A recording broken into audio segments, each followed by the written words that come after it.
Hello dear students, अस्सलाम वालेकुम। Welcome back to the channel the physics kid.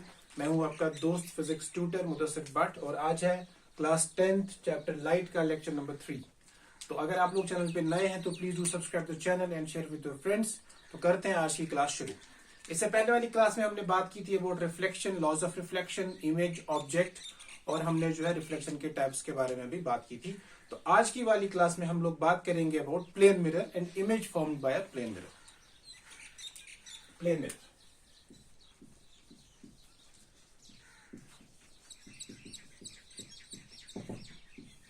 ठीक है। तो what is a mirror? Basically mirror जो है, मिरर एक ग्लास होता है जिसको एक साइड से पॉलिश किया जाता है ना, तो उसको फिर वो मिरर बनता है, शीशा। जो हमारे घरों में जो मिरर्स होते हैं, अगर आप उनको देखेंगे तो उनका जो बैक साइड होता है वो पॉलिश्ड होता है and that becomes a mirror, otherwise it's a glass. जो हमारी खिड़कियों में कांच लगे होते हैं उनमें लाइट आर पार जाती है, दैट्स अ ग्लास। और अगर हम उसको एक साइड से पॉलिश करेंगे तो दैट बिकम्स अ मिरर। तो ये जो प्लेन मिरर है, plane mirror is basically a mirror जिसका रिफ्लेक्टिंग सरफेस जो है वो एक प्लेन मिरर है, प्लेन मिरर से बना हुआ है, ठीक है ना। तो इस प्लेन मिरर में हम बात करेंगे बेसिकली कि इमेज फॉर्मेशन कैसे होती है, इमेज जो है वो प्लेन मिरर में कैसे बनती है, राइट। तो जब भी आप लोग इमेज के बारे में बात करेंगे, मैंने आपको पिछली क्लास में ये बताया है कि ये जो इमेज है, इमेज बेसिकली बनती है due to the intersection of reflected rays. यानी कि जब रेज रिफ्लेक्ट हो जाएंगी, फिर अगर वो इंटरसेक्ट कर रही है खुद ही तो इमेज होगी रियल, अगर वो इंटरसेक्ट नहीं कर रही है तो इमेज होगी वर्चुअल, राइट। उसको इमेज को कैसे ले जाना है, उसके लिए हमारे पास लॉज ऑफ रिफ्लेक्शन है जो हमको बताता है कि जो एंगल ऑफ इंसिडेंस है that has to be equal to angle of reflection, right. तो वो आपको याद रखना है, फिर उसके बाद से जो है हम लोग इमेज बना सकते हैं, ठीक है ना। तो देखते हैं कि एक प्लेन मिरर से जो है इमेज कैसे बनेगी, ठीक है। तो एज्यूम कीजिए फॉर एग्जांपल ये एक प्लेन मिरर है, ठीक। और यहां पे फॉर एग्जांपल लेट्स से कोई ऑब्जेक्ट है, ये कोई ऑब्जेक्ट है ए बी, राइट। अब क्या होगा, इस ऑब्जेक्ट से एक रे आएगी। मान लीजिए ये एक रे निकली यहां से, ये मिरर को हिट करती है एट द नॉर्मल, यानी कि परपेंडिकुलर है। तो ये रे जो हमने बोला है कि अगर एक रे आती है परपेंडिकुलर टू दिस सरफेस, तो यानी कि इंसिडेंट एंगल जो है वो 0 है, तो ये रे रिफ्लेक्ट होके वापस आ जाएगी, ठीक है। इसी तरह मान लीजिए आप लोग फॉर एग्जांपल एक और रे आती है यहां से, वो इस पॉइंट पे इंसिडेंट हो जाती है। तो जब वो इस पॉइंट पे इंसिडेंट हो जाएगी तो ये हो गया नॉर्मल और ये हो गया रिफ्लेक्टेड रे। तो ये भी जो है this is incident ray and this is the reflected ray. This is angle of incidence, angle of reflection. अब यहां पे अगर हम देखेंगे तो ये दोनों रेज जो है दे आर नॉट मीटिंग। ये दोनों रेज जो है ये कहीं पे मीट नहीं कर रहे हैं, यानी कि एक रे इधर जा रही है, एक रे इधर जा रही है, इसलिए ये एक रे है, ये दूसरी रे है। तो कहीं पे भी ये लोग जो है खुद ही मीट नहीं करेंगे। तो हम लोग क्या करते हैं, हम लोग इन रेज को ना प्रोड्यूस करते हैं बैकवर्ड्स। तो हम इसको ऐसे प्रोड्यूस करेंगे, ठीक है।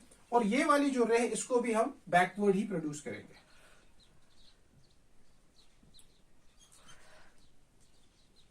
तो यहां पे अब ऐसा लग रहा है कि ये रेज जो है यहां पे मैच कर रही है, मीट कर रही है।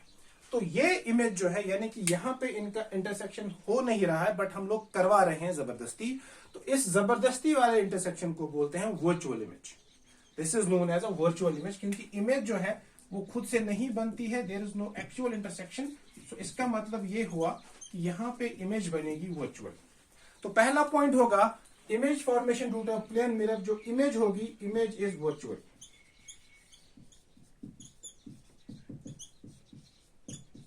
Image is virtual. तो यहां पे आप देखेंगे फॉर एग्जांपल अगर एक और रे यहां से भी आती तो वो सीधी चली जाती, इसको भी अगर हम प्रोड्यूस करेंगे ऐसे, तो we can say almost size जो है, size of image is equal to size of object. दूसरी प्रॉपर्टी ये है कि जैसा जितनी बड़ी इमेज है उतना बड़ा ऑब्जेक्ट होता है। फॉर एग्जांपल जब आप लोग अपने घर में अपने मिरर के सामने खड़े हो जाते हैं तो जितने आप हैं उतने ही आप मिरर में भी दिखते हैं। ऐसा नहीं है कि आपको मिरर में अपना आप छोटा या बड़ा दिखता है अगर वो प्लेन मिरर हो। बाकी और टाइप के मिरर्स हैं बट हम फिलहाल प्लेन मिरर की बात करते हैं जो आपके घर में, आपके वार्डरोब के सामने, आपके बेडरूम में कहीं पे भी लगा होगा। If you see your self in that mirror, तो आपको लगेगा कि जितना आपका चेहरा है उतना ही उसमें दिखता है, जितनी आपकी हाइट है। जब आप लोग मिरर के सामने सेल्फी लेते हैं तो you always get a feeling कि आप लोग जितने हैं उतने ही जो है आप मिरर में दिख रहे हैं। तो इसका मतलब size of image equal to size of object, right. दूसरा, अगर आप लोगों ने नोटिस किया होगा कि जब आप लोग मिरर के सामने खड़े हो जाते हैं तो अगर आप खुद को मिरर से पीछे लेके जा रहे हैं तो यू विल सी, ऐसा लग रहा है कि इमेज भी जो है वो पीछे जा रही है। या अगर आप लोग मिरर के सामने आ रहे हैं तो आपको लगेगा कि इमेज भी जो है वो मिरर के सामने आ रही है। दैट मीन्स जो डिस्टेंस ऑफ इमेज है that is equal to distance of object. अगर आपको लगे कि आप मिरर की तरफ दौड़ के आ रहे हैं, आपको लगेगा ऑब्जेक्ट भी वहां से, इमेज जो है वो भी दौड़ के आ रही है, right. So that means distance of image is equal to distance of object. ये इसका तीसरा पॉइंट है, डिस्टेंस ऑफ ऑब्जेक्ट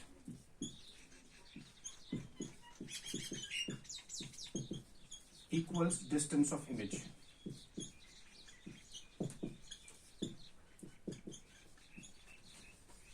और इमेज जो है बिल्कुल खड़ी दिखती है, टिल्ट इन्वर्टेड नहीं होती है। तो इसका एक और पॉइंट है, इमेज जो है that is erect.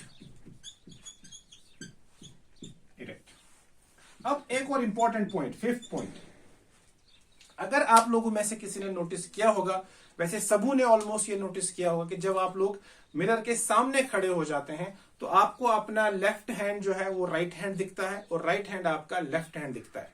For example, अगर आप लोग कभी कभी सेल्फी भी उठाते हैं तो आपको लगता है कि हम लोग जैसे कि लेफ्ट हैंड से खाना खा रहे थे, right.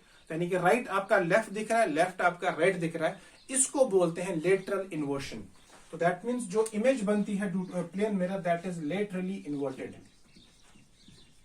Laterally inverted. This is a very important point.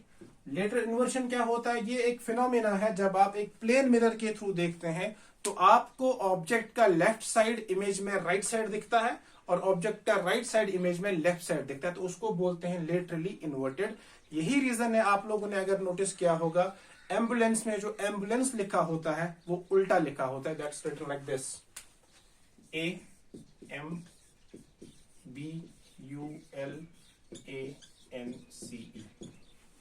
उल्टा लिखा होता है वो, क्योंकि जब आगे वाला ड्राइवर देखेगा उसका भी सामने प्लेन मिरर होगा तो उसको ये इन्वर्टेड दिखेगा। तो दैट मीन्स वो उसको सीधा पढ़ पाएगा एम्बुलेंस, राइट। इसीलिए एम्बुलेंस में आप लोग देखेंगे कि एम्बुलेंस वर्ड को जो है ना इन्वर्टेड लिखा जाता है, AMBULANCE ऐसे। Reason is because the image formed by plane mirror is literally inverted. जो दूसरी एम्बुलेंस का, दूसरी गाड़ी का जो ड्राइवर होगा उसके सामने जो प्लेन मिरर लगा होगा उसमें ये एम्बुलेंस इन्वर्टेड दिखेगा। इन्वर्टेड का मतलब ये सीधा दिखेगा उसमें, क्योंकि this is already inverted, right. यानी कि ऑलरेडी लेफ्ट है तो उसको ये राइट दिखेगा। इसीलिए जो है प्लेन मिरर में यानी कि जो एम्बुलेंस होता है उसको उल्टा लिखा जाता है ताकि आगे वाले ड्राइवर को ये सही से दिखेगा, क्योंकि उसके सामने जो है गाड़ी का जो कांच है, शीशा है, वो प्लेन मिरर है, so that he can see it rightly. ठीक है, this is all about image form to the plane mirror. तो आप याद रखेंगे इसमें कि प्लेन मिरर में जब इमेज बनती है, प्लेन मिरर का जो इमेज है, ऑब्जेक्ट का साइज इमेज का साइज बराबर। इमेज इज वर्चुअल, क्योंकि यहां पे रियल इंटरसेक्शन नहीं होता है, तो image is virtual. This is very important. Position क्या होगी? जितना दूर इस मिरर से ऑब्जेक्ट होगा उतनी ही दूर इमेज होगी। जितना साइज ऑब्जेक्ट का होगा उतना ही साइज इमेज का होगा। इमेज जो है वो इरेक्ट बनेगी, टिल्टेड नहीं बनेगी। आगे हम देखेंगे इन्वर्टेड इमेज कहां कहां बनती है, बट प्लेन मिरर में इमेज जो है that is erect. And important point is image formed by plane mirror is laterally inverted, मतलब वो उल्टी हमें दिखती है, इसलिए उसको जो है ये बोला जाता है कि the image formed by plane mirror is laterally inverted, right. So this is all about plane mirrors and image formed due to plane mirror. Now we will talk about spherical mirrors. Okay, तो ये था हमारा plane mirror. अब हम पढ़ेंगे reflection of light from curved surfaces. तो next will talk about reflection of light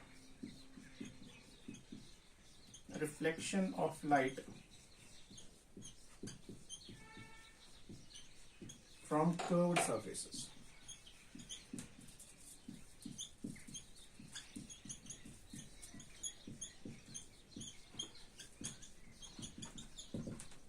इसमें हमारे पास आता है spherical mirror.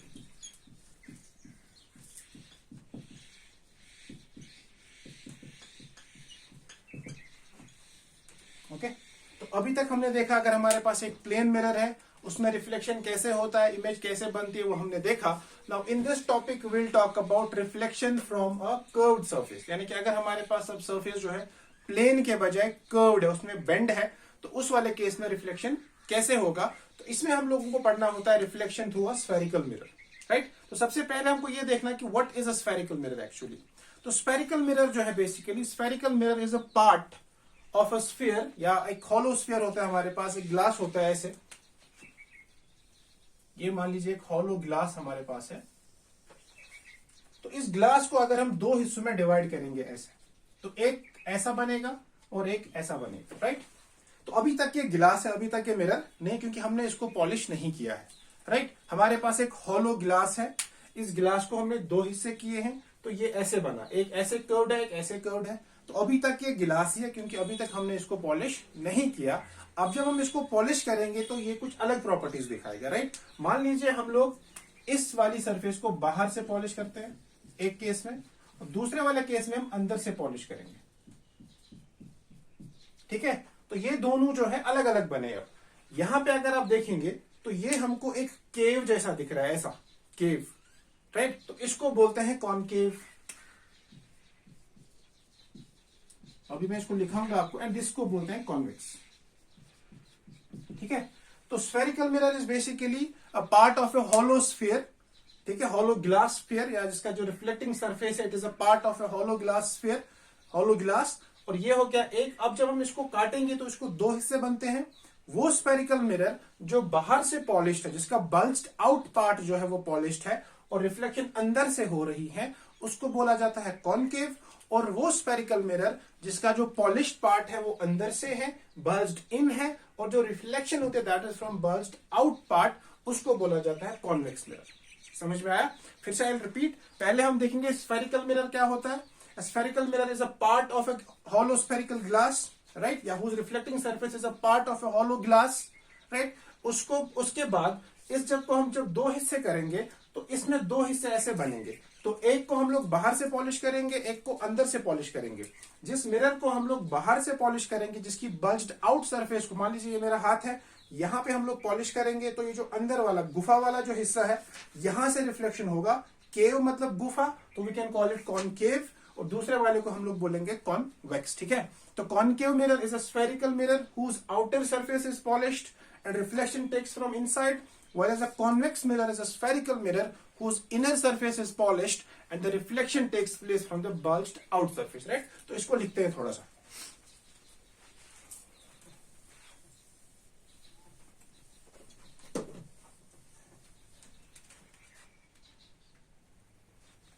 Okay, convex mirror, spherical mirror लिखते हैं पहले। A spherical mirror is that mirror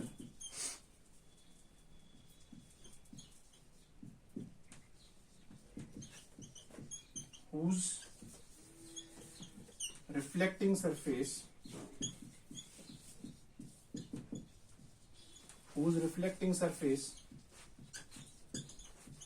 is a part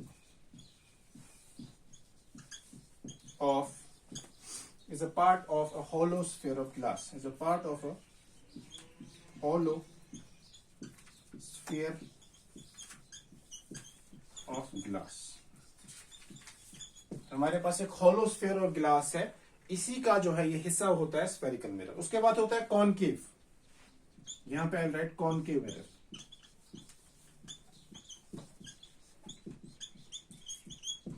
It is that spherical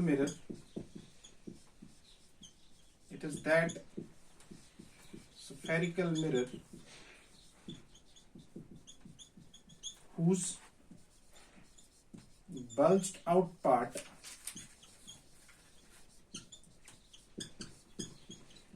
or we can say outer surface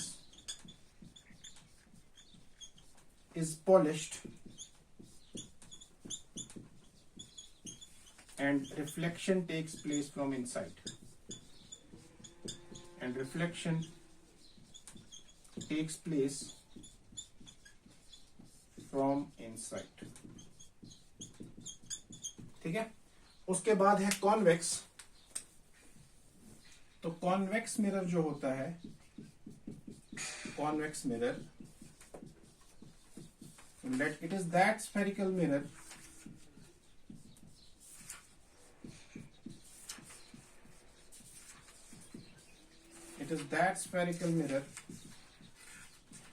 whose inner surface is polished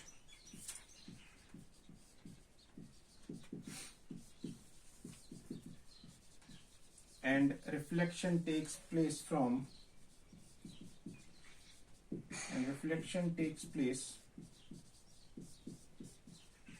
from bulged out or outer surface.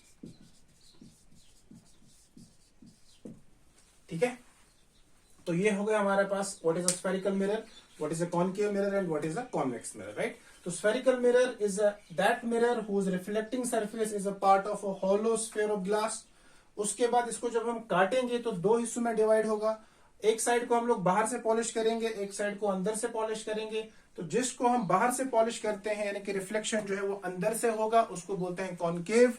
दूसरे को हम लोग अंदर से polish करते हैं and reflection takes place from outside, उसको बोलते हैं कॉन्वेक्स. ठीक है, अब इसके आगे बढ़ने से पहले, अब इनको इमेज फॉर्मेशन देखने से पहले, स्फेरिकल मिरर के साथ कुछ टर्म्स एसोसिएट होते हैं, कुछ टर्म्स वाबस्ता है. पहले हम उन टर्म्स को समझने की कोशिश करेंगे. तो next will study is some terms, some concepts related to spherical mirrors.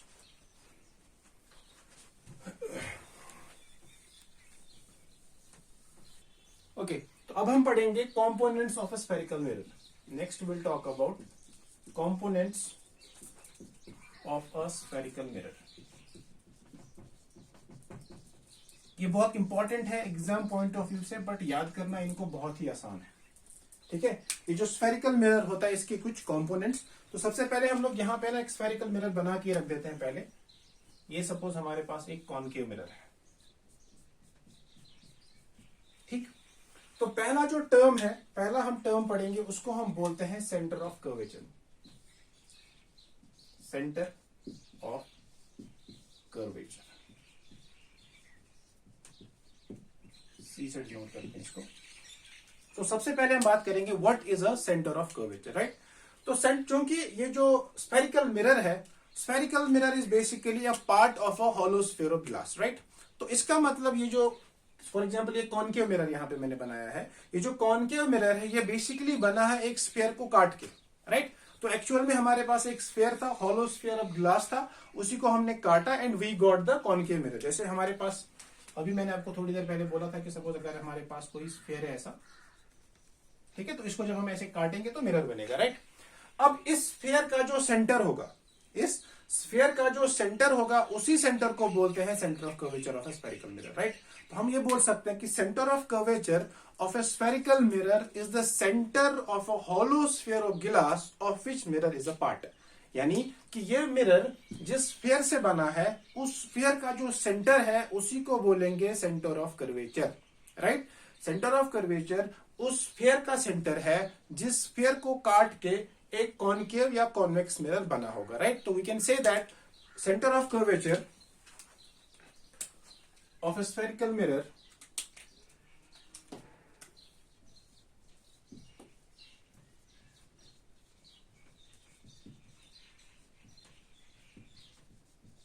is defined as the center of a hollow sphere of glass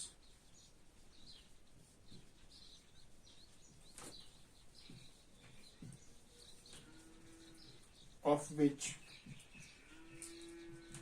mirror is a part. तो जिसका ये हिस्सा है उसी से ये बना है. तो सेंटर ऑफ कर्वेचर जो है ये उसी स्फीयर का सेंटर होता है जिससे जो है हम ये स्फेरिकल मिरर बनाते हैं. ठीक है ना, ये है पहला. दूसरा जो हमारे पास डेफिनेशन है, पॉइंट है पढ़ने को, that is called as radius of curvature. Radius of curvature,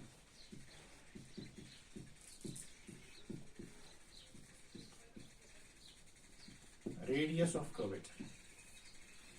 तो जिस तरह से सेंटर ऑफ कर्वेचर जो है उसी स्फीयर का सेंटर है जिससे ये मिरर बना है, सेम उसी तरह रेडियस ऑफ कर्वेचर जो है ये उसी स्फीयर का रेडियस है जिस स्फीयर को काट के मिरर बना है, राइट। तो we can write it, radius of curvature of a spherical mirror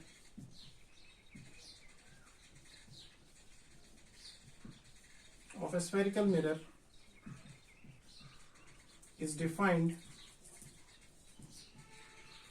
as the radius of a hollow sphere of glass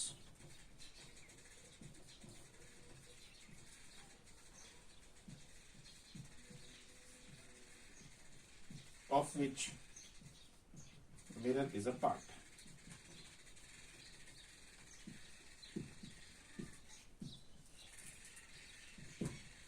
ये हो गया हमारा रेडियस ऑफ कर्वेचर, राइट। तो पहला था हमारा सेंटर ऑफ कर्वेचर, दूसरा हमारा है रेडियस ऑफ कर्वेचर, तीसरा है हमारे पास जिसको हम बोलते हैं पोल।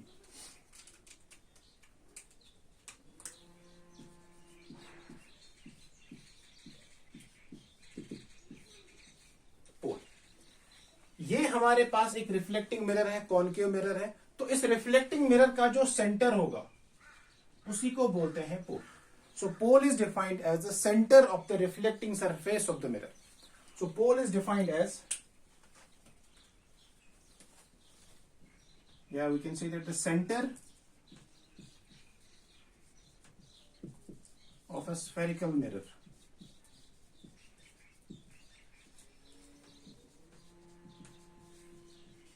Or the midpoint of the reflecting surface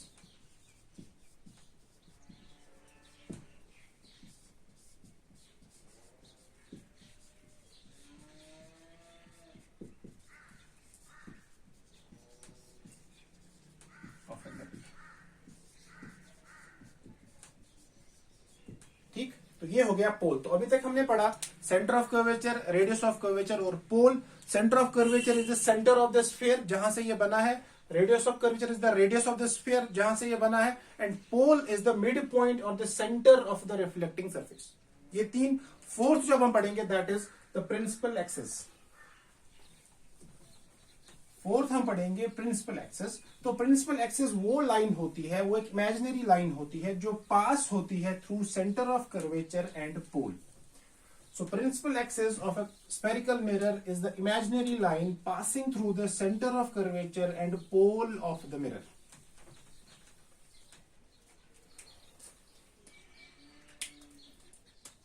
Fourth, principal axis.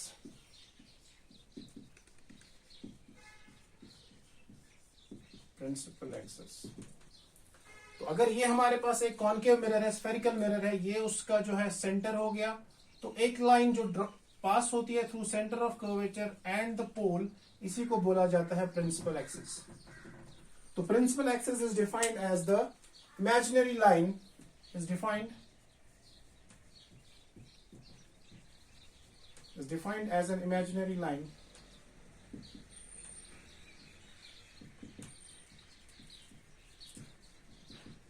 passing through center of curvature,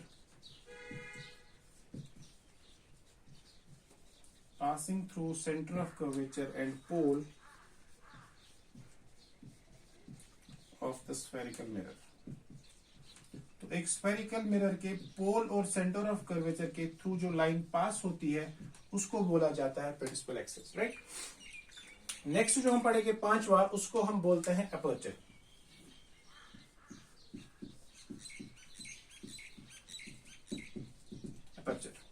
aperture is basically defined as the total reflecting surface, यानी कि मिरर के जितने हिस्से से रिफ्लेक्शन हो रहा है उसको बोला जाएगा अपर्चर। फॉर एग्जाम्पल, मैं यहां पे एक मिरर बना रहा हूं ऐसे, अभी तक तो ये ग्लास है, अब मैं इसको पॉलिश कर रहा हूं, तो मैं पॉलिश यहां से कर रहा हूं, मैं पूरे मिरर को पॉलिश नहीं कर रहा, बट मैं यहां से यहां तक पॉलिश कर रहा हूं, इतने हिस्से को मैं छोड़ देता हूं।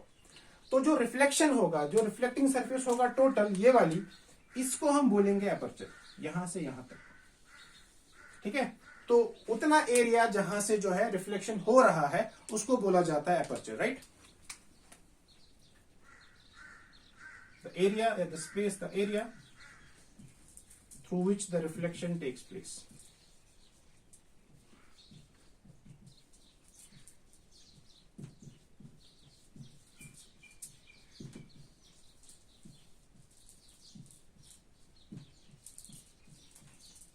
Takes place. Okay. अब फॉर एग्जाम्पल ये एक कॉन्केव मिरर है, तो मैंने आपको अभी बोला कि कॉन्केव मिरर एक ऐसा मिरर है जिसमें बाहर वाली सरफेस पॉलिश्ड होती है और रिफ्लेक्शन अंदर से होता है। तो एक और पॉइंट होता है जिसको हम बोलते हैं प्रिंसिपल फोकस। प्रिंसिपल फोकस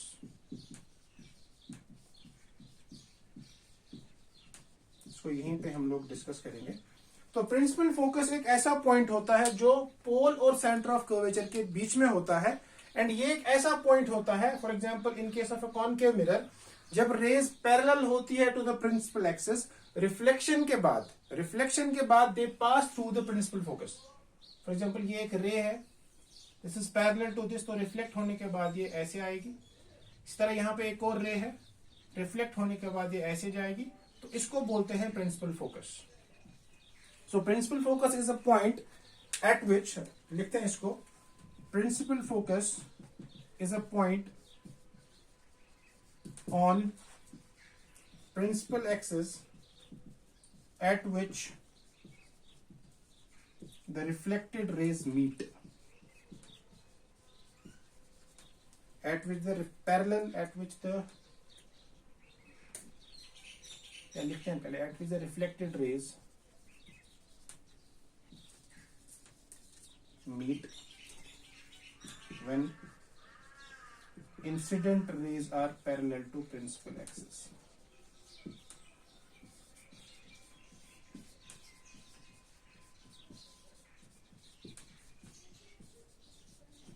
ठीक है, और ये जो है ये डिस्टेंस, इसको बोला जाता है फोकल लेंथ स्मॉल एफ, और इसको बोला जाता है रेडियस ऑफ कर्वेचर। ठीक है, तो फोकल लेंथ जो है, focal length is defined as the distance from pole and focus. Distance from pole and focus उसको बोला जाता है फोकल लेंथ। ठीक है ना, स्मॉल एफ से इसको डिनोट किया जाता है। ठीक है, तो these are some terms related to spherical mirrors. ठीक है, तो in the next class will talk about what are the rules for the reflection of light through spherical mirrors। उसमें क्योंकि इसके अलग अलग रूल्स है, कौन सी लाइट कैसे पास हो जाएगी, वो हम इंशाल्लाह अगले क्लास में पढ़ेंगे। बट अभी इसको एक क्विक रिवीजन करते हैं इसके कंपोनेंट्स का। पहला हमने देखा था what is the centre of curvature. Centre of curvature is the centre of the hollow sphere of glass, जिसका मिरर एक हिस्सा है। उसके बाद radius of curvature, radius of curvature जो है it is defined as the radius of the hollow sphere of glass, जिसका mirror एक पार्ट है। उसके बाद हमने देखा pole, pole is the central point of the reflecting surface. उसके बाद हमने देखा प्रिंसिपल एक्सिस, ये एक इमेजिनरी लाइन है which passes through centre of curvature and pole. ठीक है ना, उसके बाद हमने देखा अपर्चर, अपर्चर वो एरिया होता है जहां से रिफ्लेक्शन होता है। और प्रिंसिपल फोकस जो है ये एक ऐसा पॉइंट है ऑन द प्रिंसिपल एक्सिस जहां से जब पैरेलल रेज आती है टू प्रिंसिपल एक्सिस, रिफ्लेक्ट होने के बाद वो उस पॉइंट के थ्रू पास हो जाती है। ठीक है, उसको बोला जाता है प्रिंसिपल फोकस। और यहाँ पे पोल और एफ, पी और एफ के बीच का जो डिस्टेंस है उसको बोला जाता है focal length. So focal length जो है, focal length is distance between pole and principal focus. ठीक है, पोल और प्रिंसिपल फोकस के बीच का जो डिस्टेंस है उसको बोला जाता है फोकल लेंथ, राइट, जिसको बोला जाता है फोकल लेंथ। और ये जो रेडियस ऑफ कर्वेचर है, फोकल लेंथ और रेडियस ऑफ कर्वेचर के बीच में एक रिलेशन है। ठीक है ना, फोकल लेंथ और रेडियस ऑफ कर्वेचर के बीच में एक रिलेशन है which is very very important relation. और इसी रिलेशन को जो है हम लोग यूज करेंगे when we will do questions, right. और वो रिलेशन क्या है? वो रिलेशन है कि जो फोकल लेंथ होता है ना, फोकल लेंथ एफ, यहां लिख देते हैं इसको रब करते हैं पहले। ओके, तो जो फोकल लेंथ है दैट इज एफ, वो होता है बराबर r/2। ठीक है, फोकल लेंथ जो है वो रेडियस का हाफ होता है। तो आप ये भी बोल सकते हैं कि जो प्रिंसिपल फोकस है, principal focus is the mid point, principal focus is the mid point of pole and centre of curvature. तो पोल और सेंटर ऑफ कर्वेचर से तो रेडियस होता है और एफ और पी के बीच में फोकल लेंथ होता है। और जो रेडियस होता है, radius is twice of focal length और focal length is half of the radius. तो ये दो चीजें जो है, और एक ही चीज है बट आप इसको जो है याद कर सकते हैं। You have to remember this. ये हम जब क्वेश्चंस करेंगे उसमें हम लोगों को ये पढ़ना पड़ेगा, यूज करना पड़ेगा, ठीक है ना। तो this is all for today. इंशाल्लाह in the next class we will talk about rules and regulations for the reflection through a concave surface mirror, ठीक है ना। तो please do subscribe the channel अगर आप लोग चैनल पे नए हैं, and share with your friends, और पढ़ते रहिए। अल्लाह हाफिज।